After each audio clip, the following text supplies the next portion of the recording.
I think I was very naive before all of that, to be completely honest. I just assumed that everyone would be on the side of kids. We can all agree on that. Okay, you want to, stay safe, slow the spread, whatever. But we can all agree, right, that kids don't need to be masked. And we can agree that kids need school. And we can agree that kids should play sports and not be quarantined and all this. And that was a really big shock for me. And now everything that's happened since that has opened my eyes, that no, not everybody thinks like that. Let's go.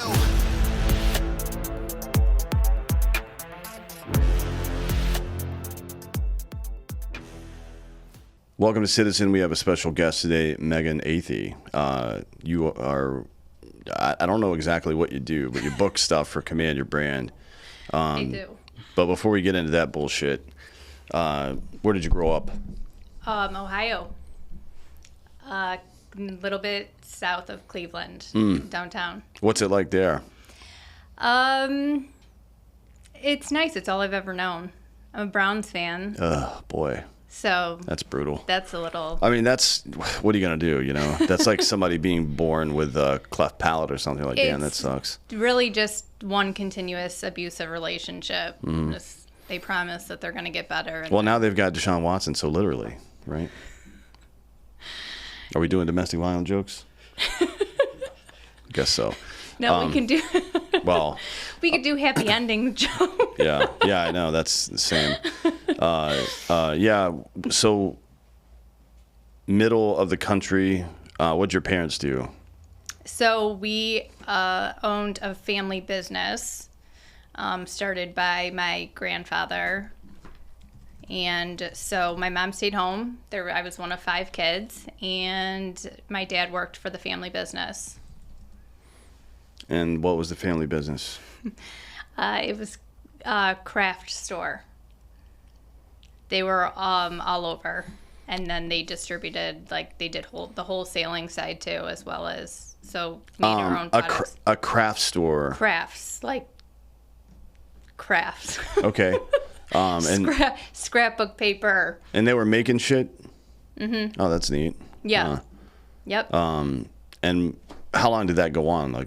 Was it into the 2000s when the internet was around, and did they start using so it was Etsy and shit? I mean, the business was in business for 65 years. Oh, wow.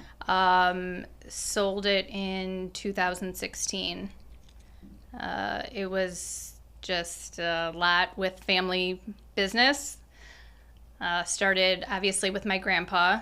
He had barely any money. Mm-hmm. Talk about, the American dream, which nobody really believes in anymore. But, he grew up super poor, 1-bedroom house. He was born in Ohio as well? Pennsylvania. Okay. His parents were right off the boat from Italy. Started that business, worked hard, built something really amazing, and but the business, it eventually sold in 2016. How many stores were there at that point? I want to say over 30, between Ohio, Michigan, Pennsylvania. The majority were in Ohio, and then that's where the headquarters were too. And then we had an overseas. I say we, I didn't do anything with the business, but we had a place in China too, where they manufactured all the stuff. I know, it's very exciting.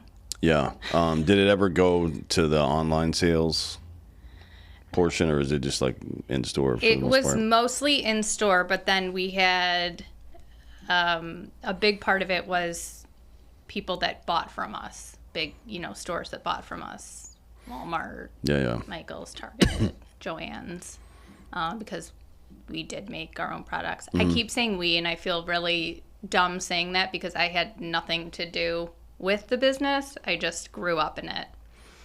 Well, what was if you are aware of this, I don't know, I was going to ask,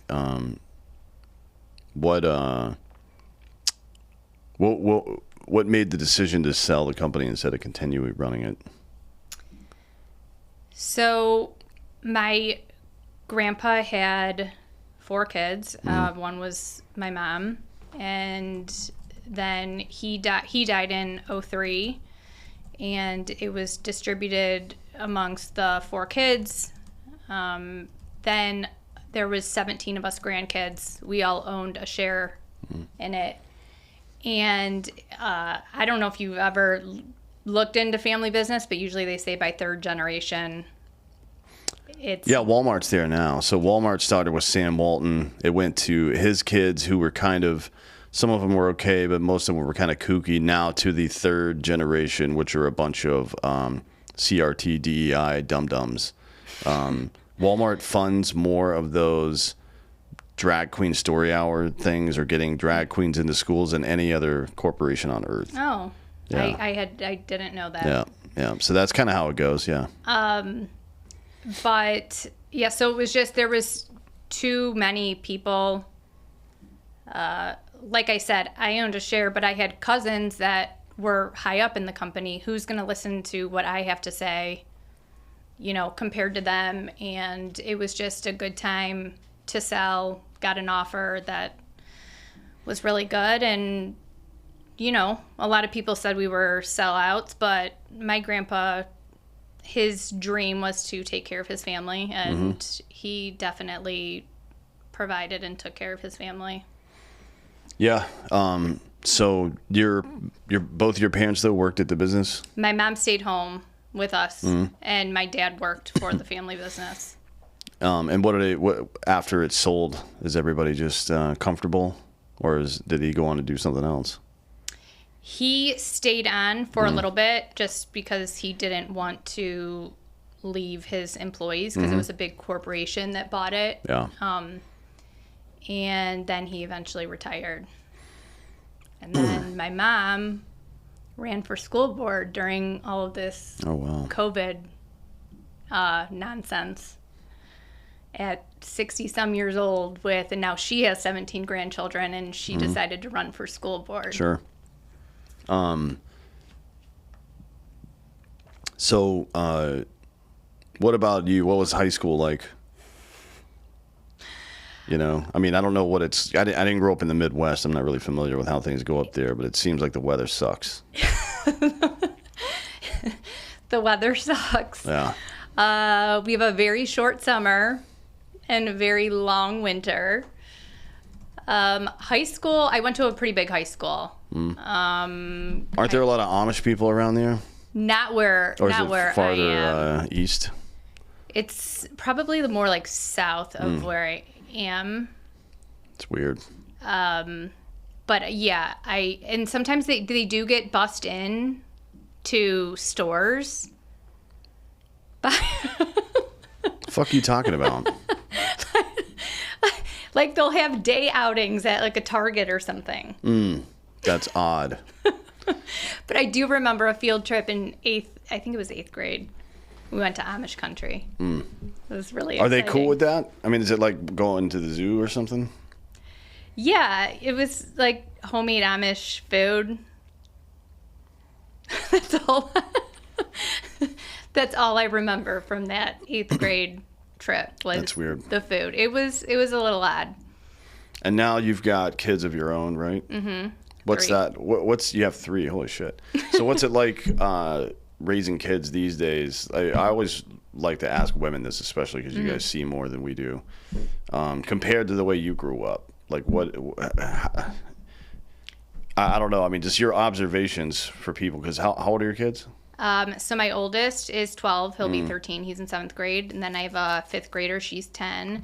And my youngest is 7, almost 8. Wow. So, yeah, you're getting into that period where you really got to start watching out for these assholes, right? It's bad. And I was just talking to somebody about this the other day, but I said it's kind of sad that our kids are growing up in a time where they can't, like, prank call people. Or or toilet paper somebody's house, right. Because, you know, all these cameras, stuff that kids should be doing. Yeah.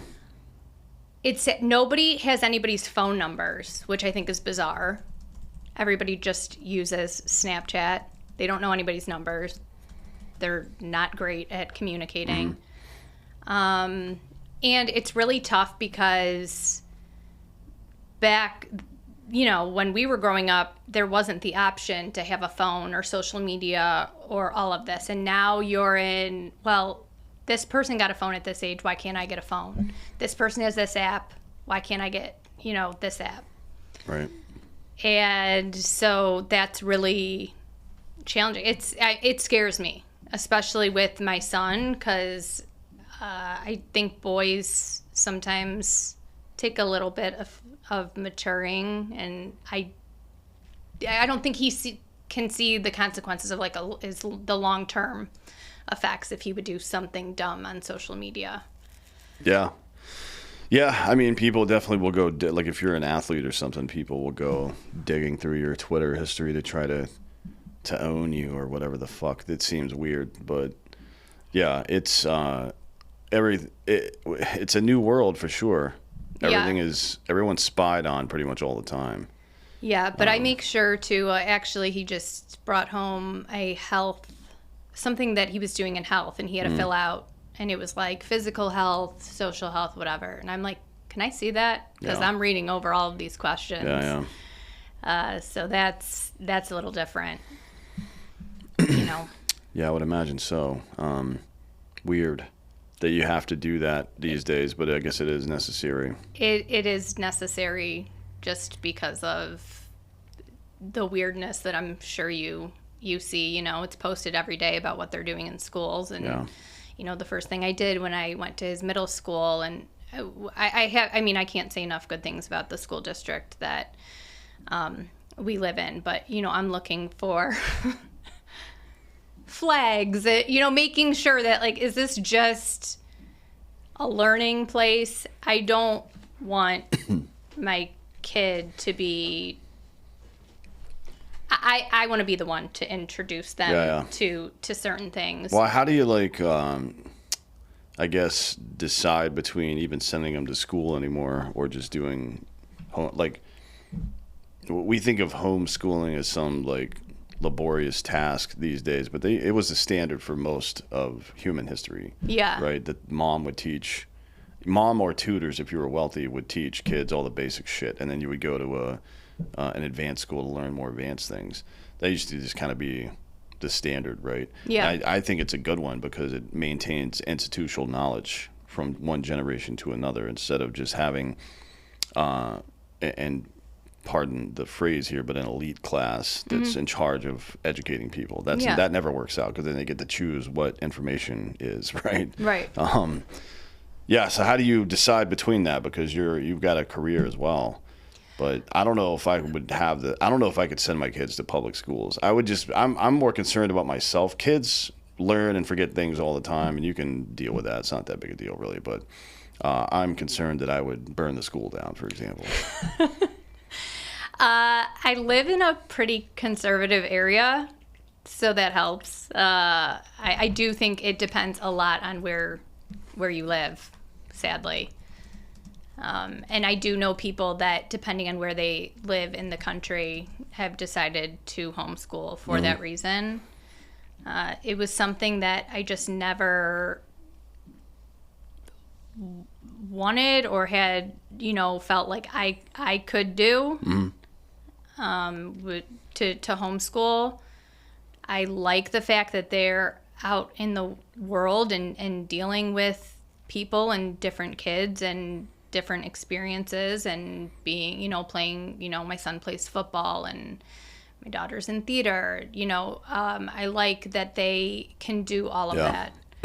And I also saw them being in school and then doing, which I know Zoom school isn't the same as homeschooling, but I was able to see both, and the Zoom school was awful. It really took a toll on them and me. It was really hard to watch. Yeah, I bet. It was really hard to watch. Yeah, there's a lot of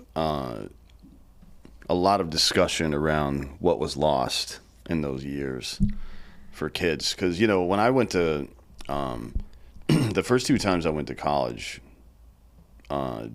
distance learning, as they call it now, didn't exist. And then when I got out of the Army and I went back and got another degree and a master's degree, it was pretty common, right? I mean, both of my programs were primarily, let's say, 70% online. As an adult, it was, for somebody like me especially that doesn't want to fucking see other people, it was nice, and I got my work done very quickly, and it was very efficient. But for a kid, one, a kid in general, but two, a kid that's never experienced it before, that's got to be fucked up. No, and my middle daughter at the time so she didn't finish the end of kindergarten and then started pretty much the majority of her first grade, at least half the year, was on a computer. Mm-hmm. I mean, how do you learn to write? I mean, that's like a huge thing. And I'm just, I don't know if you know, well, me and you obviously met through Twitter. Mm-hmm. Well, that and I guess. Well, no, Jeremy, yeah. I guess how did I meet Jeremy? Was it through you? I don't remember. I think my booker booked him originally. Jeremy Ryan Slade is who we're talking about. I'm pretty sure that's how we connected, right? Yes, we found each other on Twitter after. I think, though, we were following each other and didn't realize. Maybe. It might have been. Yeah, I don't know. Anyways. But it was during COVID that I really got out there and got outspoken, and that's kind of how I built up a following, was just finding people that also thought that this was completely insane what we were doing to our kids. And led to some pretty cool opportunities, but that's why I got really outspoken about that. And honestly, there's a part of me, I'm like, I don't think I'll ever get over like what was done to kids. What was done to everybody, really. Yeah. But there's a part of me that just is really sad for what my kids lost. And I look at them now, and they're totally fine and adapted. And, like, for them, I hope it's just, like, this little blip, when they're older. But as a mom, it was really, really hard. And it wasn't because I just wanted my kids to have a babysitter and go to Pilates like I was told constantly, or that I was racist. Yeah. Well, how did you, I mean, I don't know what your religion is, if you're Catholic or not, but there was a thing with the Department of Justice writing internal memos about Catholic moms showing up to school board meetings, and how that is somehow domestic terrorism. Well, I'm Catholic. I didn't know that it was Catholic moms. I thought it was just any moms that show. So it was specifically Catholic mothers in the Virginia area, that they were looking into. Okay, well, I did go to school board meetings. I did speak, so I'm sure I'm on some sort of list somewhere. But they're my kids. Like, yeah. I would do anything for them, and so nobody cared. Nobody listened. It didn't make a difference. It did. When you say it didn't make a difference, what do you mean? It didn't matter how much data and facts I presented or anyone presented. They had to go with the narrative. Which was what? Which was, we have to keep everybody safe. We're doing this for everybody's protection. We're saving lives. And I just wanted to know, whose lives are we saving? Like the kids that are at home and are depressed and... Yeah. I mean, they certainly weren't at any risk from COVID, right? Never. So that was kind of dumb. Yeah, I don't know, man. You mentioned it before about we live in a world now where kids aren't ringing doorbells and running away or whatever. Right. Taking low-level risk as a child is important. There's good books on this. The Hunter-Gatherer's Guide to the 21st Century is a good one. But yeah, I don't know when has it ever worked to baby-proof everything for everybody all the time? You know what I mean? I can't think of a time in human history when it's worked. I can think of pretty much every aristocratic family ever and how it's failed, right? Yeah. You know, how many how many second or worse third generation children of extremely rich people do you know that are good people? It's very uncommon. You know what I mean? No, that's true. So, yeah, I mean, kids need to be out there fucking shit up and doing weird things and not being concerned about consequences. They do, and that's how they learn. That's how we learned growing up. You made a lot of really dumb decisions and did really stupid things, and you maybe learned from it, maybe you didn't, but they have to. It just, that's just my thing. I never understood why. I think I was very naive before all of that, to be completely honest. I just assumed that everyone would be on the side of kids. I'm like, oh, everybody, we can all agree on that. Okay, you want to, stay safe, slow the spread, whatever. But we can all agree, right, that kids don't need to be masked. And we can agree that kids need school. And we can agree that kids should play sports and not be quarantined and all this. And that was a really big shock for me. And now everything that's happened since that has opened my eyes, that no, not everybody thinks like that. And that was a really weird, hard thing to come to terms with. Because I honestly, I was really, I was really naive about that. I just assumed everybody would agree on that. We'd all be on the same page. Yeah, I wonder how long it's been the case that isn't true. Because certainly there was a point in human history where most people, bound by their, I guess, respect for institutions typically would behave in a way that was predictable. Now it's quite a bit different. And what I mean by that is people who were in no position to benefit from Roman law would appreciate Roman law because it was the standard for the world, right? Mm-hmm. Like somebody who was a citizen but a pleb would be respectful to magistrates and things like that and make donations to them and return for favors and shit like that. And then defend Rome against foreign invaders at the same time. Mm-hmm. That they're being subjected to a caste system, basically, right? Yeah. Which is really interesting because now things are pretty good for most people, right? Mm-hmm. At least in our system of government, they're pretty good most of the time. But now everyone is become extremely selfish, I guess, right? Yes. Which is it's an odd way to me, it is an odd way to live in a world where most of your existential threats have been handled, to become more insecure, more selfish. Like typically you would think that scarcity mindset would go away, but it hasn't happened. Mm-hmm. It's almost like we've run out of problems.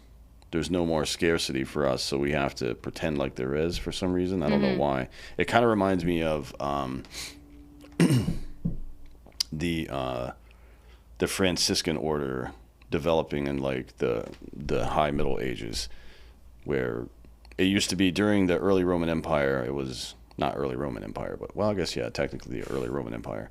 It was easy to get persecuted for being a Christian, right? All you had to do was say it, and they would kill you, right? So if you were there, and there were a lot of zealots throughout history, and zealotry kind of defined the early part of Christianity, to be honest. But it was easy to find persecution. Later on, it was more difficult. So the monks would swear a vow of silence. They would only chant. They would never speak to another person. They would never fuck anybody. No booze. Blah blah blah. Right. Mm-hmm. And difficult. It was a difficult life to lead, but they chose it for themselves to effectively prostrate themselves in front of God. I feel like we're doing that too, just minus the religion. Like people are looking for a way to suffer now, And there are very few physical opportunities, at least from their perspective, to suffer anymore. Like you're not going to work the fields or whatever the fuck, right? So people have to find emotional ways or psychological ways to make themselves suffer. So we create these problems for ourselves that aren't really problems, and you're in a bad situation there. Someone said that there's no worse position to be in than in an interrogation with no secrets to tell, because they're just going to fuck you up because you got nothing to say, right? Like right. There's no way to make them stop because you're never going to be able to tell them what they want to hear. Yeah. In this regard, I think it puts people in a very perilous psychological situation where there is this problem that they feel but doesn't actually exist, and if it doesn't actually exist, how do you treat it? Right.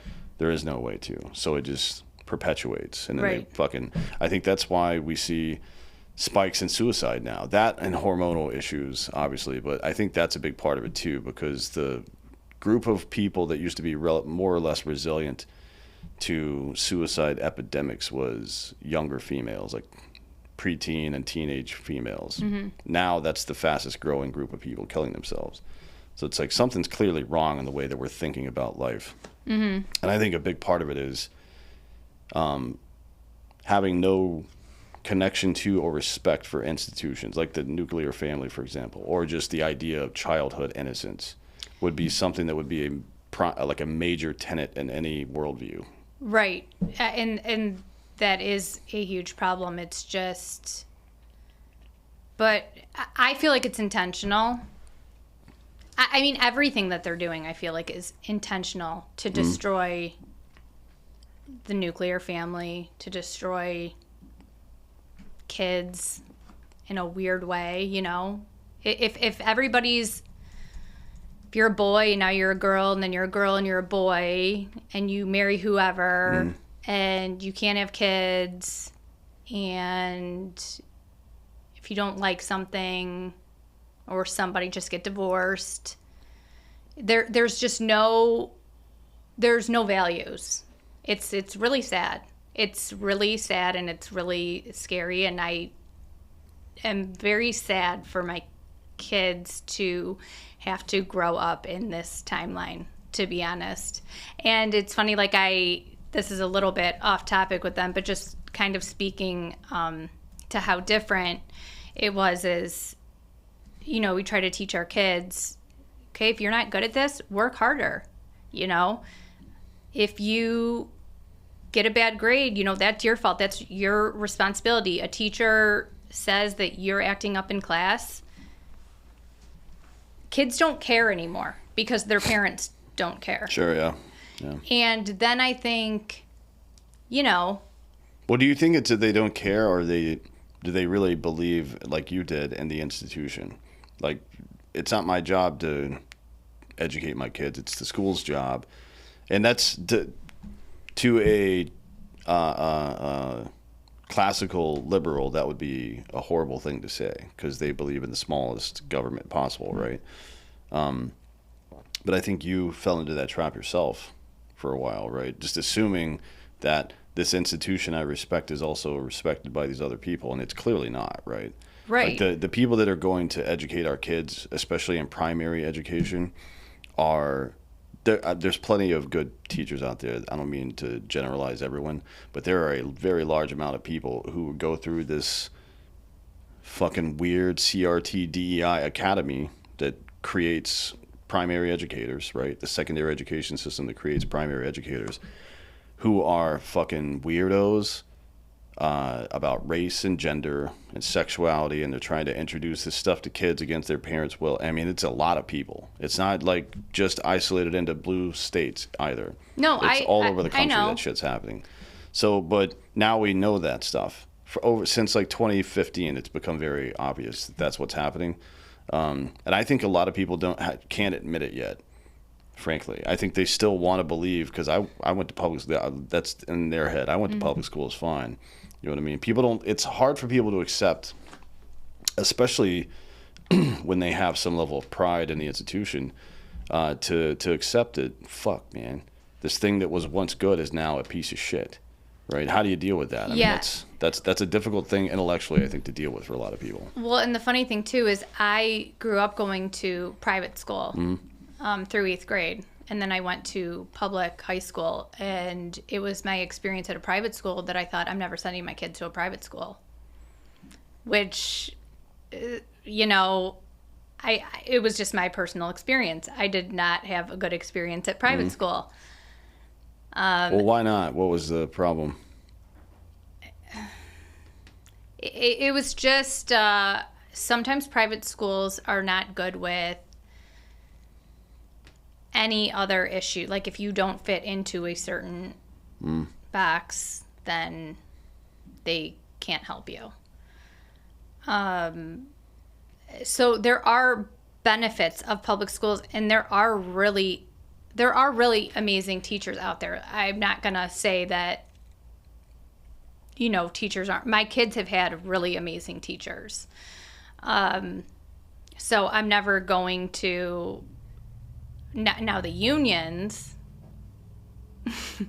which is in my opinion different than the actual teachers. Now, not all teachers, but the unions are the ones that only look out for themselves, don't care about the kids at all.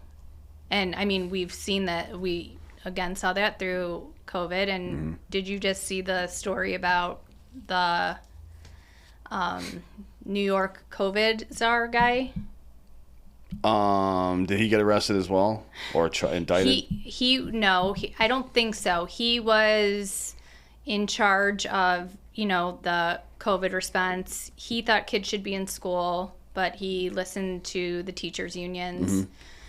He forced people to get vaccinated, forced schools to be closed, and then they just revealed undercover that he was having sex parties, 200 people sex parties during this time. Nice. Oh yeah, I did see that. Yeah. That's funny. Yeah.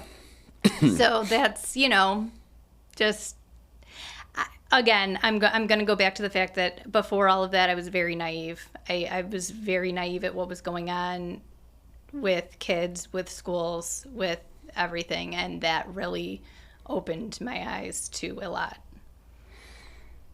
Well, what do you do now? You know, I mean, you talked about looking at every assignment, but you can't be in the classroom every day, right?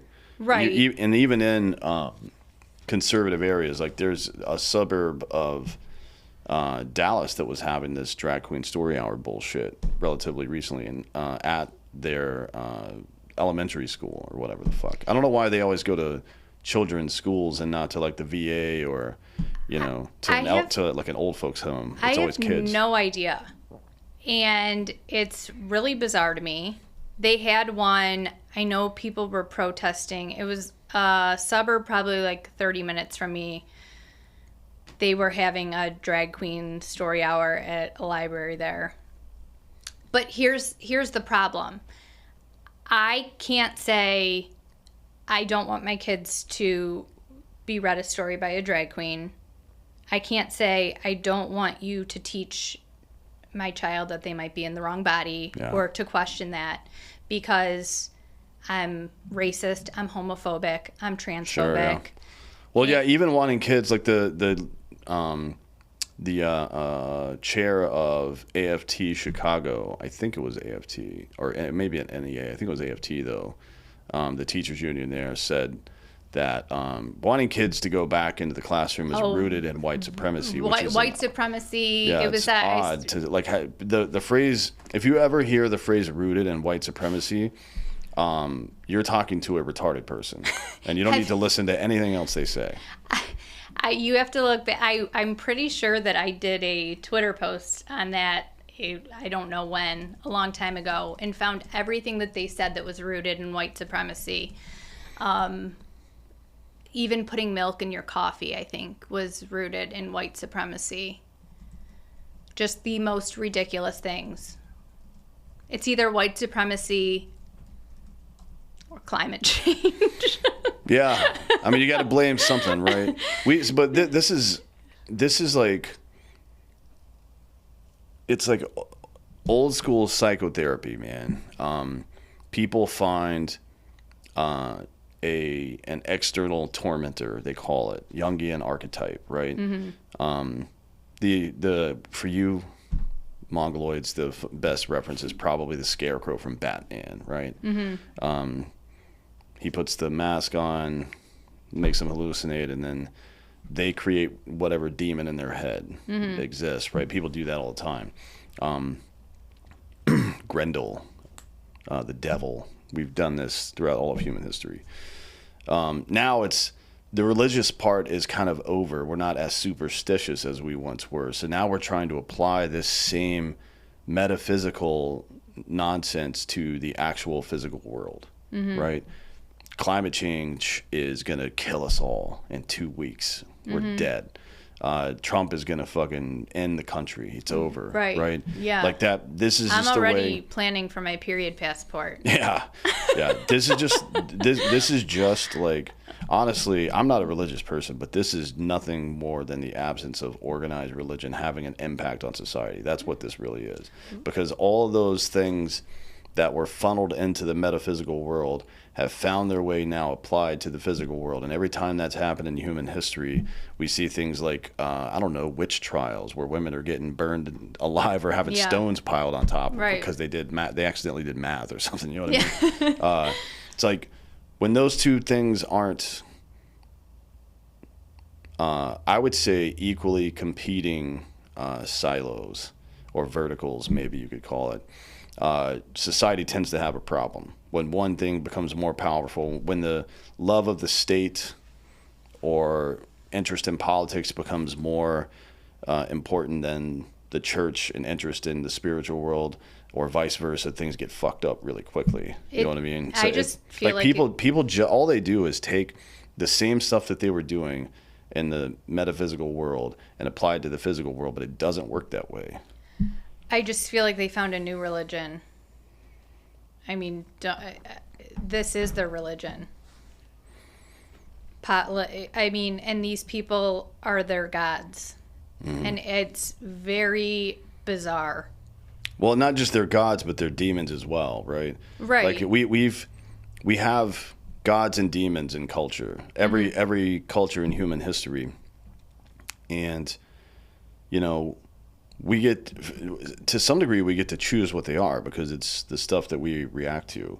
Like if you let 0.1% of the population that are so-called trans people is having the most effect on our society right now, that's retarded, right? The idea that the smallest group of people is having the biggest impact is stupid. That's not how any of this is supposed to work. But, you know, we've gone... We again, it comes back to balance. Like, are we fighting, are we spending our time complaining about evil shit more, or are we spending our time supporting good shit, right? I mean, that's kind of the decision you have to make in life. Sometimes you have to fight evil shit. But I would say most of the time, and this is the case with even literal physical war, the stuff you do in the meantime when there isn't a major battle going on is what decides if you win the war or not.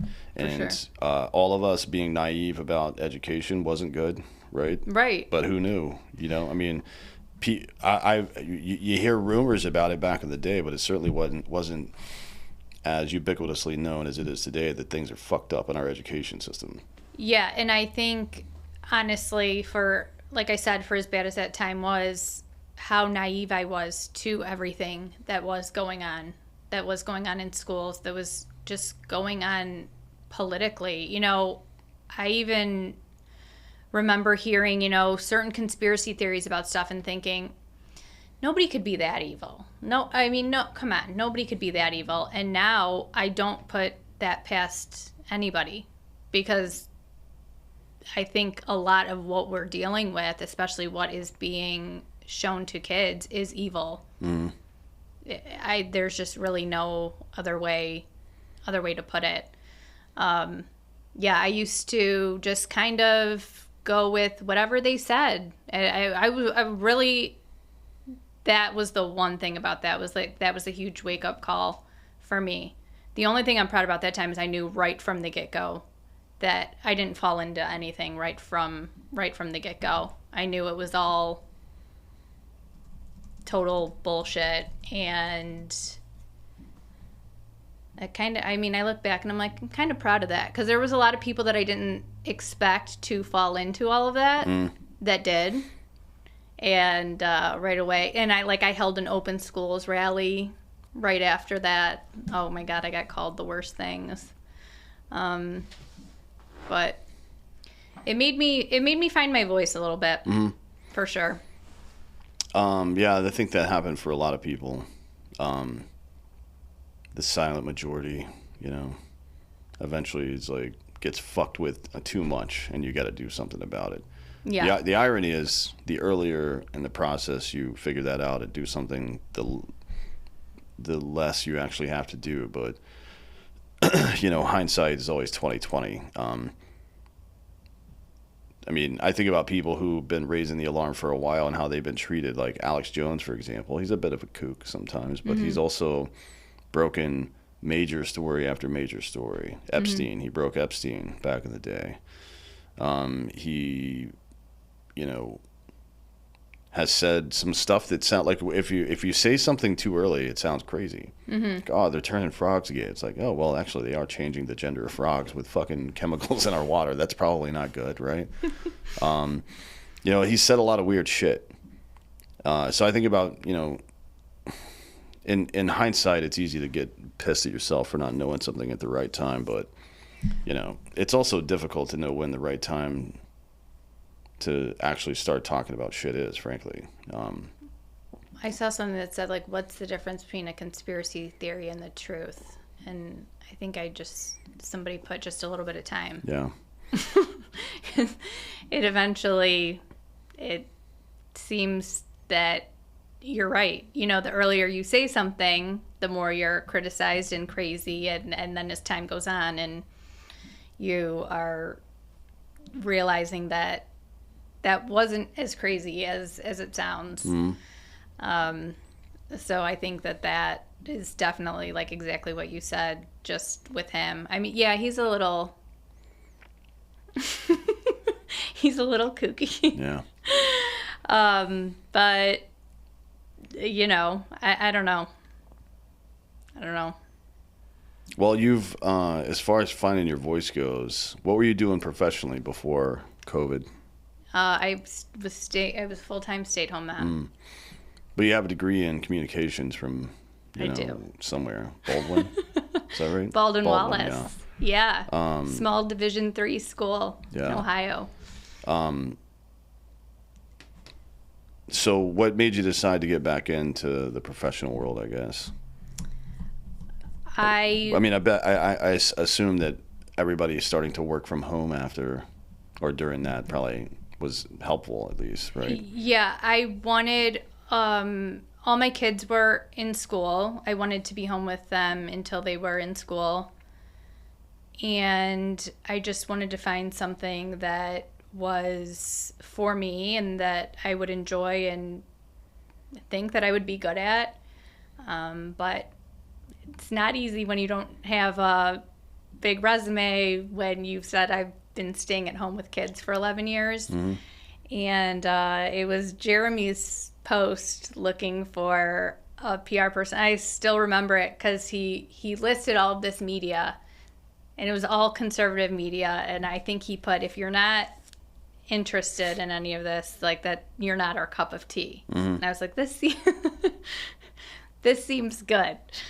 And hired me, and I love it.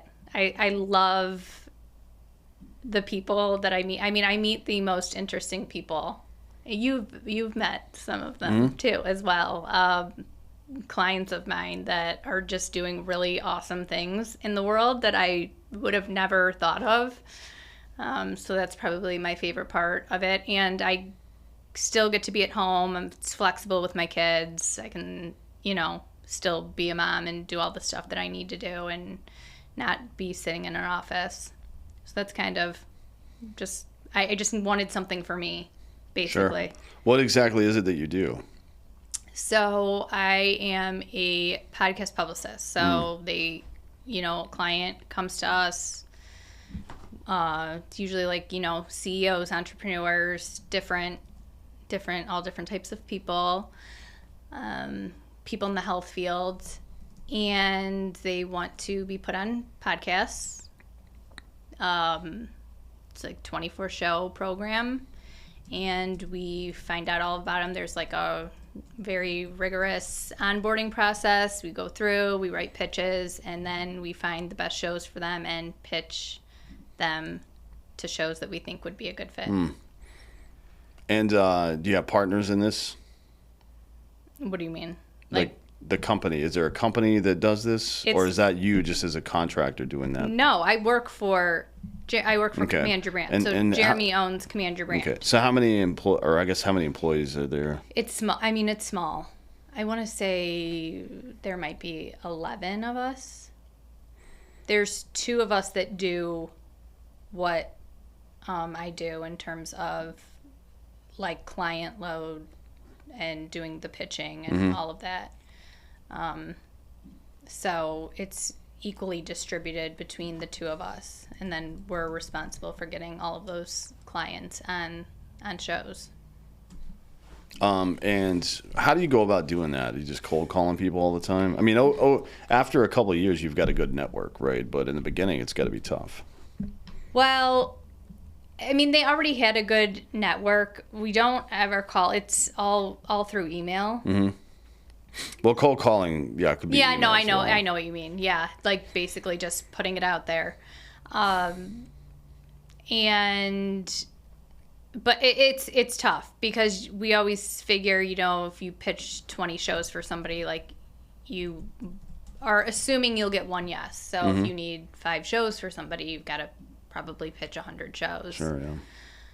And like I said, I mean, Twitter did help because I met a few people on there that I could connect with and be like, hey, you want this person? I mean, it's pretty cool. Like I can message Dinesh D'Souza. Yeah. I mean, and say, hey, do you want this person on your show? But yeah, and some clients it's easier to book than others, and I don't mean that like they're all doing really cool things. There's just some people, like Jeremy took off with his Roman Empire stuff and was on everything. Yeah, I mean, it's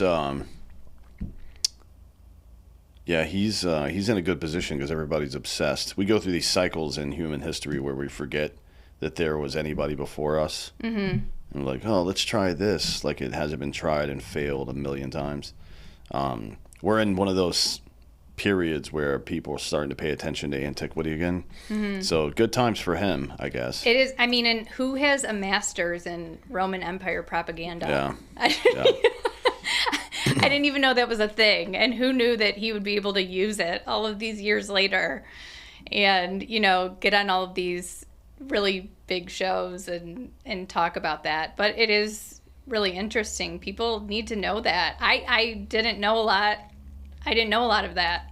So when he talks about, immigration and inflation and, I think my favorite part of my job is just meeting people that are doing, really cool things. Yeah. So that's part of it, I guess, for you guys, because I don't know about the other people that work there, but Jeremy is pretty religious and has he's definitely got a particular avenue that he travels, and it's a good one. It's like a lot of traditional shit. I think what did he have, his 3rd daughter? Yes. Fucking dude. I told him it was going to be a girl too. So it's like family dude doing that kind of stuff, and it's kind of like the company, right? I mean, I doubt you guys are doing any kind of shock jock stuff, right? So it's a particular, but I think it's a resurgent marketing bucket too. Like a lot of people are looking for this kind of stuff now. So it's kind of interesting to see a company popping up that's primarily focused on putting that kind of content out because there's a demand for it. Yeah, and it's pretty nice too because I put some crazy stuff out there, and a lot of people have to be anonymous, and kind of just lets me be, myself. Jeremy is a little bit more reserved. He's great, and him and his wife Brielle, she is she's wonderful and supporting him and everything, and they've really built something amazing. They're really awesome people, super family oriented. I could not have found, really honestly, a better place to work, and then just all these benefits. Like, look, I'm sitting here right now. Well, so what's next then? Like, what do you guys plan on doing next? There's some traction, some success in what you're doing. It looks to me like it will probably grow because, again, there's a lot of demand for that. So what's on the horizon? What do you want to do next, I guess? Not you personally. I guess you personally as well, but the company. I think they just want to be seen, because there are other companies out there that book people on podcasts or try to. And we are basically, it's a public relations first. So you're trying to build your brand, people that want to be opinion leaders in their areas. And, I think that's just really, giving entrepreneurs and all of these people a place to talk about the amazing things that they have done and to be positioned in as opinion leaders. I don't think a lot of people understand public relations, to be honest. Like, it's not like marketing, it's different. And sorry.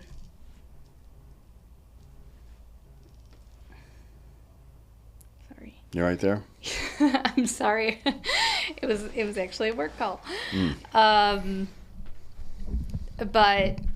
yeah, I mean, I want to continue to get very high caliber people to come work with us. People that are really making a difference in the world. And I think that that's pretty cool. And there's it's weird.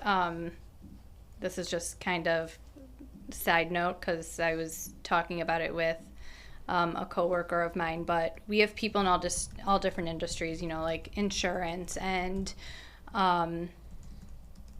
healthcare and skincare and precious metals. And you talk to each of them separately, and you figure out that there's like a system, and I don't know who it is in the world or the US that is like working against us to destroy us. And they're all interconnected. You have an insurance person saying, well, we have to, help with the employee benefits, and because, the insurance companies are screwing you over, and healthcare is charging outrageous costs. Sure, yeah. And then you have somebody who says there's a lot of toxins in this, but they know it, and they know that it can cause these issues, but they'll send you to a doctor to get you on a pill because they're in with big pharma. So it's like you talk to all people that are in really, really different industries, but all kind of have the same underlying theme of we're being like somebody's out for us. I know it sounds weird, but like, who is it and why? Yeah, I mean, it's hard to tell these days if it is just the combination of greed and incompetence, I guess, or if there's something larger at play. I don't know if it really matters one way or the other. Yeah. But it is hard to tell. I guess it would in some ways, but to be honest, it just, like, all the things, I feel like what's happening right now and what you're describing is like a natural rebuilding our epistemology. Like nobody agrees on the same set of facts anymore. So you can't have a real conversation with everybody, and everybody's ranked by their level of oppression. So every conversation you have is antagonistic by nature, right? It's fucking stupid. But I feel like the demand, excuse me, for longer content, longer form conversations about stuff is way up. Obviously, everybody sees that. But it's, and don't get me wrong, there's a lot of grifters and snake oil salesmen out there, but a lot of the demand from the consumer side is how to make my life better, how to make me better, right? Which I think is good. Yeah. You know what I mean? So it does seem like that, whether the epistemology itself is rebuilding, I don't know, but certainly people's desire to have their day-to-day lives rooted in something realistic and beneficial to both them and people around them has started to come back now. People are less laissez-faire about that now than they were before. Well, and I think too, I mean, we're just seeing, you know, legacy media. Like that was another thing, you know, that I was really naive to. And so I always say, you know, Jeremy talks a lot about the Roman Empire, but at that time, news would travel, you know, I don't know how long it would take to, you know. 3 months, probably. So, yeah. And you can't trust the media now, because remember, Kamala was never called the border czar, even though she was the border czar. Sure, yeah. And then they were like, that never happened. And there was about 50 clips of stations calling her the border czar. But anyway, I think like podcasts, what you're doing, what people are doing and having conversations, like I'm like, that's the one benefit, is that people are getting different opinions and getting information that is most of the time truthful, or at least not one-sided. They can make an informed decision. Nobody has the ability to critically think for themselves anymore. Sure. It's very tribalistic, I believe, on both sides. And, you know, we can't question the narrative. We can't question politicians. If they're on our side, we can't question them, which I think is ridiculous, because isn't that their job? Like, shouldn't we be questioning things? I guess not. So, yeah, I do think that it is a really good thing, and, you know, hopefully it continues on. Yeah, good. I agree. I think it's certainly something that is rebuilding right now around us. Yeah. And maybe that's just the natural order, you know. I've always wondered if I think I have this theory that art becomes more complex when times are good, and then people get more nostalgic about their art when times suck, right? Mm-hmm. It's like the reason everybody wants to see reboots and sequels and IP stuff is because I don't have room. There's too much shit going on. I don't have room in my brain for anything new. Yeah. I think it's a natural thing, and I think it's natural for this stuff to rebuild as well, from time to time. So it's good that it's happening, and I'm glad you're getting to be part of it. That's probably better than what a lot of people are doing, which is just cubicle, soulless work, to be honest. It kind of sucks.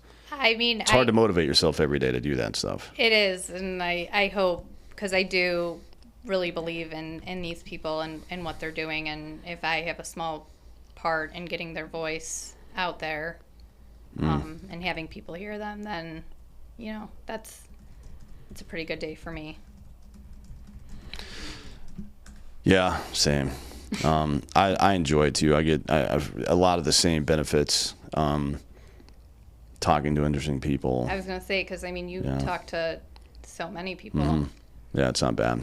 It certainly could be worse. The only thing that I run into is running out of energy, because I enjoy both sides of it. I like talking to people, and I like hearing from people that listen to the conversation as well. Mm-hmm. Tell me what they got out of it, because usually it's something I didn't even think of, you know. Right. So that's all part of the process, I guess. But anyways, we got to get out of here. Tell everybody where they can find Tell us briefly what Command Your Brand does and how somebody can utilize their service. Okay, so we are a podcast PR company. If you are, we have entrepreneurs, podcasters, anyone, if you're doing anything and you want to be the opinion leader in your field and build your brand, podcasting is the new way to do it and the best way for PR. You can go to commandyourbrand.com and there's ways to book right on there. If they, to book a call and just see what we offer and we're all about. Oh boy. Yeah, that's awesome. I'm glad it's going on. Jeremy Ryan Slate, also check him out. Who are the other people that you guys book for, that people should know about? Like, what do you mean? Like clients that we have? Yeah, like shows, podcasts that you book for. Wait, shows or people? Either way. Like my clients? Yeah. Like, what are some shows people should be listening to is the question I'm asking. Oh, okay. You really threw me there. I have, oh my gosh. You're going to be able to edit this out? No. I cannot think off of the top of my head. Well, Command Your Brand, obviously. Mm-hmm. Jeremy has his own show. Jeremy Ryan Slate. Tony Arterburn is a client and also has a podcast. He has like 3 podcasts or something. Arterburn Transmission, Paratruther.